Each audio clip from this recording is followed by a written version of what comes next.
Aula 20. Santa Ceia. Porque todas as vezes que comerdes este pão e beberdes este cálice, anunciais a morte do Senhor até que venha. Essa maravilhosa cerimônia foi, de fato, estabelecida como memorial para trazer à lembrança o sacrifício de Cristo em prol do homem e também para levar os crentes a uma profunda reflexão sobre seus motivos em servir a causa. A alegria de terem recebido o perdão dos pecados e a consequente salvação da alma. Tomou o pão e, tendo dado graças, o partiu e disse: Tomai, comei, isto é o meu corpo, que é partido por vós. Fazei isto em memória de mim. Um memorial. Porventura, o cálice de bênção que abençoamos não é a comunhão do sangue de Cristo? O pão que partimos não é, porventura, a comunhão do corpo de Cristo? Pouco tempo antes da crucificação, Jesus, por ocasião da sua última Páscoa, instituiu a ceia, deixando também um mandato aos seus discípulos para que a praticassem. Fazei isto. Essa cerimônia, então, passou a ser uma das mais importantes ordenanças deixadas por Cristo à sua Igreja, a qual deveria ser realizada até o retorno de Jesus, até que venha. A instituição da ceia marca um momento importante da história, visto ser a oficialização de um novo tempo para a humanidade inteira. Este cálice é o Novo Testamento no meu sangue. Isso demonstra como a antiga aliança firmada no Horebe com Israel fora agora substituída por uma nova aliança firmada no sangue de Cristo, revelando um novo Israel, a Igreja, uma nova forma de salvação pela graça, uma nova forma de identificação com Deus, por Cristo e etc. O Senhor Jesus instituiu a ceia de forma a estabelecer uma relação dos elementos com sua morte, pela qual todo homem poderia receber a redenção do pecado. O sangue da nova aliança, que é derramado por muitos para a remissão dos pecados.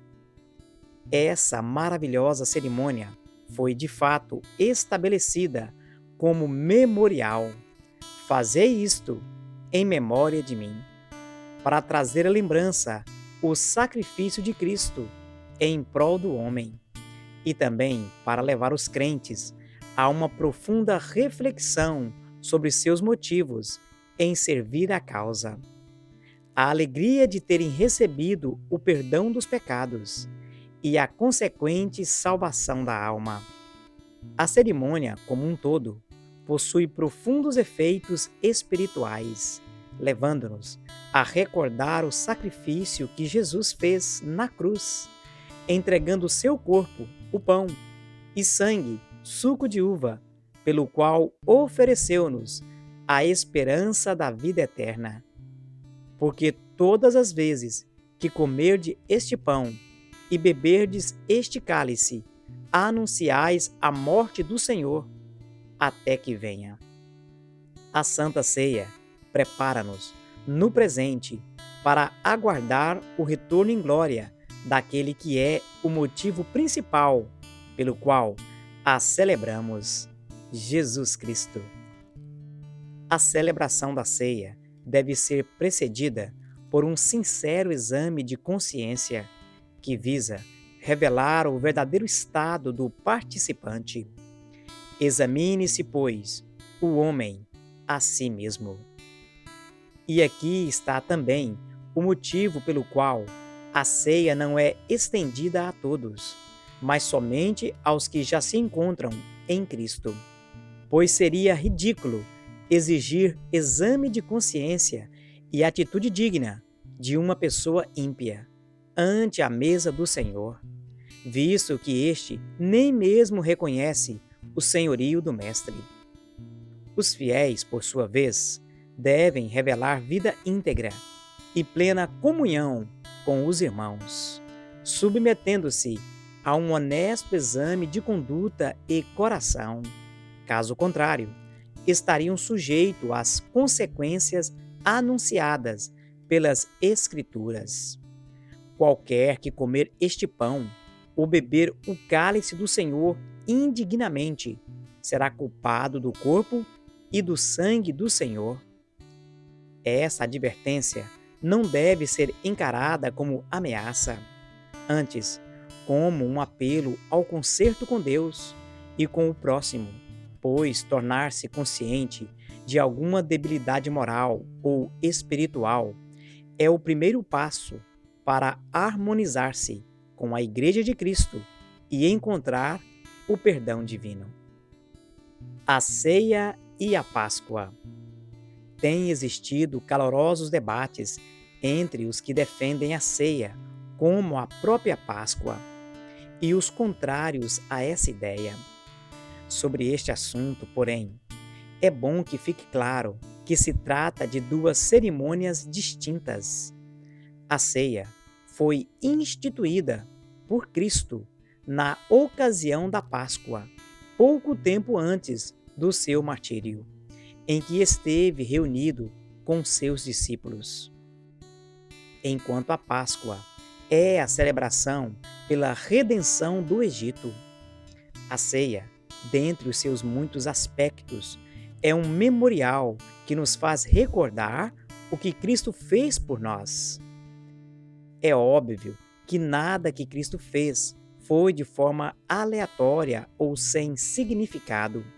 A escolha da celebração da Páscoa como ocasião para se instituir a ceia revela-nos como Cristo, que é a própria Páscoa, brevemente seria sacrificado, mas que isso não deveria ser visto como o fim, motivo pelo qual precisou estabelecer um memorial, a ceia, que nos faria recordar do sacrifício do Cordeiro Pascal, até que chegasse o tempo de estarmos com ele. E digo-vos que desde agora não bebereis deste fruto da vide, até aquele dia em que o beba novo convosco no reino de meu Pai. 7 características da ceia do Senhor. Primeira, comemoração. O rito da ceia transmite uma mensagem no sentido de levar o homem a uma profunda reflexão de sua conduta e propósito. No entanto, a cerimônia como um todo deve se dar em forma de comemoração, cheia de alegria e esperança, pois o sacrifício de Cristo nos trouxe vida abundante e agora podemos celebrar, visto possuirmos a vida de Deus. E tendo cantado o hino, saíram para o Monte das Oliveiras. Segunda, instrução. A ceia do Senhor expõe 2 importantes fundamentos do Evangelho. A encarnação, ao participarmos do pão, e o Verbo se fez carne e habitou entre nós. Jesus veio ao mundo e, de fato, encarnou-se, identificando-se com o homem, e por ele deu a sua vida. B.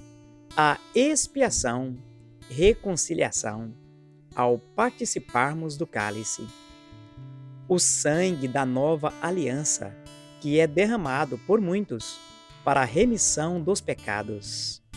Pelo sangue vertido de Cristo, o homem volta a gozar de plena comunhão com Deus, concedida mediante o sangue de Cristo. Mas agora, em Cristo Jesus, vós, que antes estáveis longe, já pelo sangue de Cristo chegastes perto. Terceira, inspiração. Neste ponto, tem-se a ação do Espírito Santo a testificar e assegurar com respeito às ordenanças espirituais. É o Espírito que inspira-nos, na medida em que andamos por fé e obediência a Deus. Ele nos leva à verdade e confirma em nós as palavras e ensinamentos de Cristo. Mas aquele Consolador, o Espírito Santo, que o Pai enviará em meu nome, esse vos ensinará todas as coisas e vos fará lembrar de tudo quanto vos tenho dito. Quarta, purificação.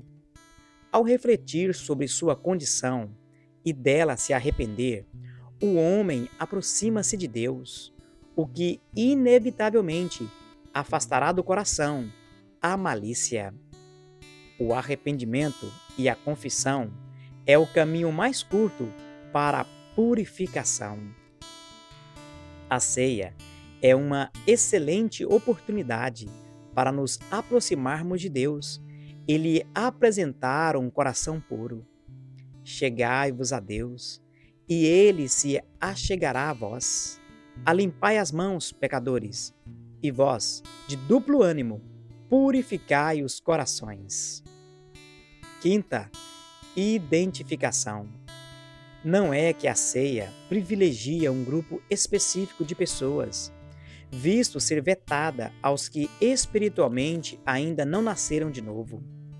Antes, deve ser vista como uma chamada a todos que desejam identificar-se com Cristo, através do novo nascimento, e uma oportunidade para que o salvo demonstre que, além de possuir aliança com Jesus, deseja ardentemente renová-la em cada nova oportunidade.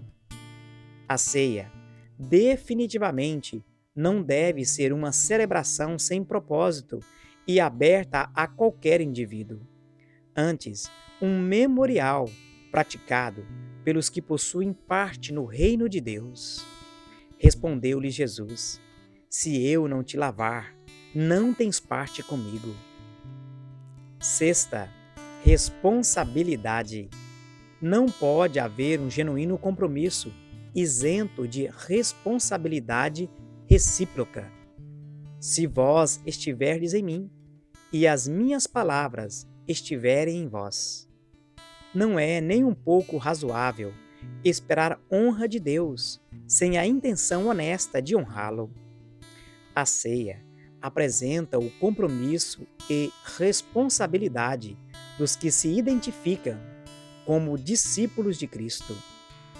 E o deu aos discípulos e disse: tomai, comei, isto é o meu corpo. Sétima, comunhão. A ceia nos apresenta uma das mais importantes virtudes necessária e imprescindível à Igreja: a comunhão. A harmonia e o acordo nas coisas espirituais devem ser a norma costumeira e visível entre os da família da fé. É certo que, se houvesse genuína comunhão entre os crentes, grande parte dos problemas da Igreja desapareceriam. A ceia invoca a unidade e concórdia entre os salvos e entre estes e Deus, como motivo original. Porventura, o cálice de bênção que abençoamos não é a comunhão do sangue de Cristo? O pão que partimos não é, porventura, a comunhão do corpo de Cristo? Conclusão. Por tudo que já foi comentado, percebe-se quão profunda e espiritual é a ceia do Senhor. Ela revela-se cheia de maravilhosos significados que comunicam verdades essenciais e indispensáveis a todo o corpo de Cristo. Participar do pão e do cálice soa como uma declaração de fé e a forma mediante a qual o fiel foi beneficiado pela morte de Cristo. Na verdade vos digo, que se não comerdes a carne do Filho do Homem, e não beberdes o seu sangue, não tereis vida em vós mesmos. É fundamental que todos os participantes dessa cerimônia apresentem-se em integridade, pois, na verdade, esse memorial é também uma chamada à santidade e à comunhão. Compete ao crente, antes de tudo, preparar-se espiritualmente e procurar corrigir suas falhas, e somente depois cear, para que não venha a apresentar a Deus um culto hipócrita e tolo. Fazei isto em memória de mim.